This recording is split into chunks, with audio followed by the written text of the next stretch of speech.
Unfortunately, the most incredible moment in the history of the Champions League, I didn't actually see it.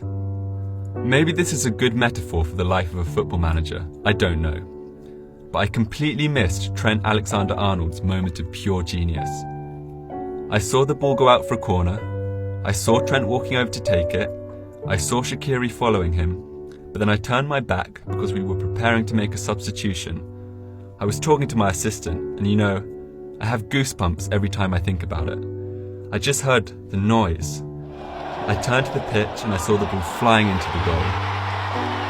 I turned back to our bench and I looked at Ben Woodburn and he said, "What just happened?" And I said, "I have no idea." Anfield was going boof, absolutely crazy. I could barely hear my assistant and he was yelling, "So, do we still make the substitute?" Haha, I will never forget him saying that. That will always be with me. Can you imagine?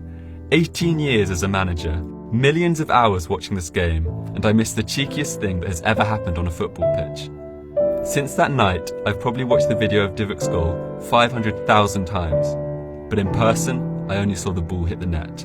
When I got back to my little boot room after the match, I didn't even have a sip of beer. I didn't need it. I sat there with a bottle of water in silence, just smiling. It was a feeling that I cannot describe in words. When I got back home, my family and friends were all staying over at our house, and everyone was in a big party mood. But I was so emotionally exhausted that I went up to bed by myself. My body and mind were completely empty. I had the best sleep of my life. The best moment was waking up the next morning and realizing, it's still true, it really happened. When I look back, losing 3-0 at Barcelona in the Champions League last season was the worst result imaginable. When we were preparing for the second leg, my team talk was very straightforward, as opposed to the speech I made for the players before the final against Bayern Munich with Dortmund. There was no Rocky this time.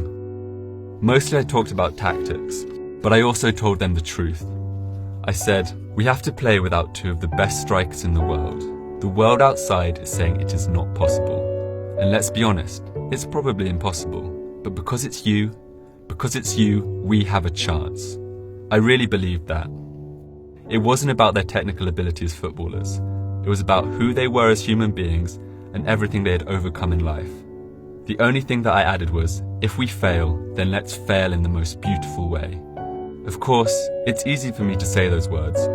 I'm just the guy yelling from the touchline. It's much harder for the players to actually do it.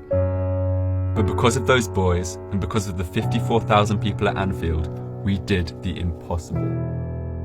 The beautiful thing about football is that you can't do anything alone. Anything, believe me. For me, football is the only thing more inspiring than the cinema. You wake up in the morning and the magic was all real. You actually knocked down Drago. It really happened.